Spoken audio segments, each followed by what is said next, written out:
what I would do is, like when I was doing Days of Our Lives, which was a tape show, but it's still the same thing applies to any show. When I was up to my brother's cabin in the Adirondacks, he was burning some cedar, and it made a great snapping sound. So I recorded it. And now, every time I did Days of Our Lives and they had a fire in the fireplace, the producer insisted he wanted to hear that snapping, crackling of the fire. So we did an awful lot of that on our own. And as a matter of fact, in those days, all newscasters started with a teletype in the background, like they were in the newsroom. And that was all sound effects. And one time, I'll never forget, I was doing a Cronkite show, and there had been a death and of a cardinal or some high dignitary in the Catholic Church, and it was going St. Patrick's Cathedral. The people in the control room, the director said, "Now don't add anything. We've got the actual dirge music, and it's coming right out to you." And it was on a 7-inch reel, and I didn't have time to listen to it. And I put it on, and I queued it up to the beginning. That's all I had time.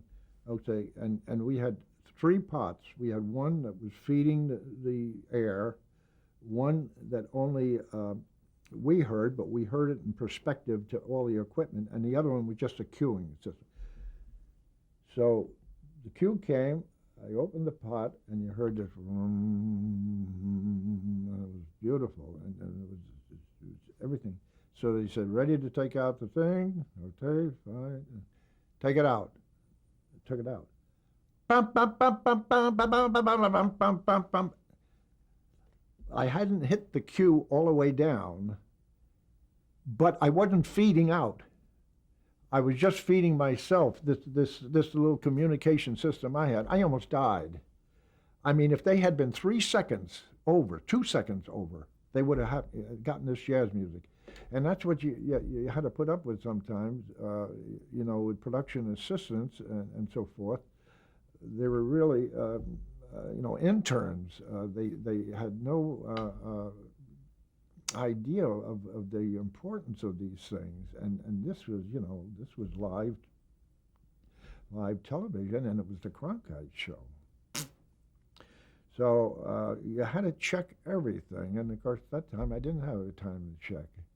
In the time that I did the atom bomb, I was on 6 o'clock news, and they detonated the atom bomb out in the desert, and of course it would have melted the microphones. It was anywhere near it, and when they had it far away where everybody was safe, it's just a breakup. Just you didn't hear anything. So I had about 15 minutes to get what I thought was the atom bomb sound. So I saw it in the viewing room, and I saw this cloud just slowly, opening and so forth and so on. So what I did is I got this Magombe waterfalls. It's an African waterfalls, and I slowed it down to the speed that I thought would best be in sync with the. And then I had 5 other explosions. I had dynamite, this, that, and the other thing, and I fixed them at all different speeds. So when they said, "Okay," I'll never forget the AD, he said, "Okay, give me that atom bomb sound for what it is." And so it went.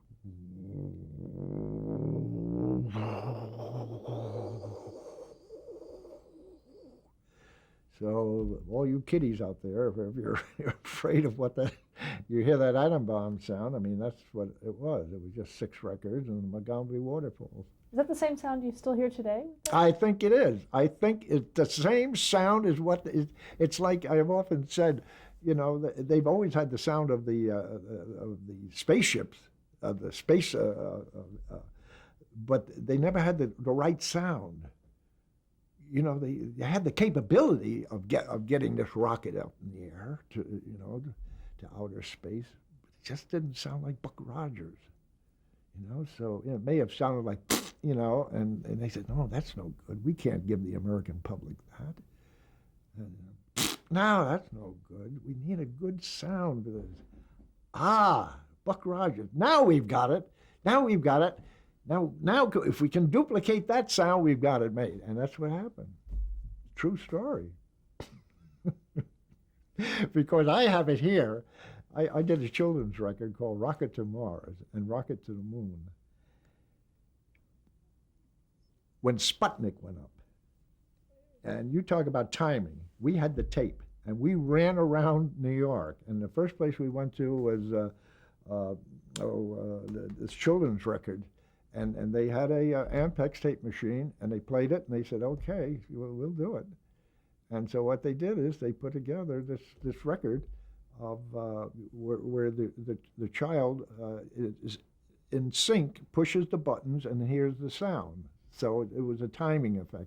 But we have all the rocket ship noises and everything like that, so it was the first, one of those games that they play in the arcades now.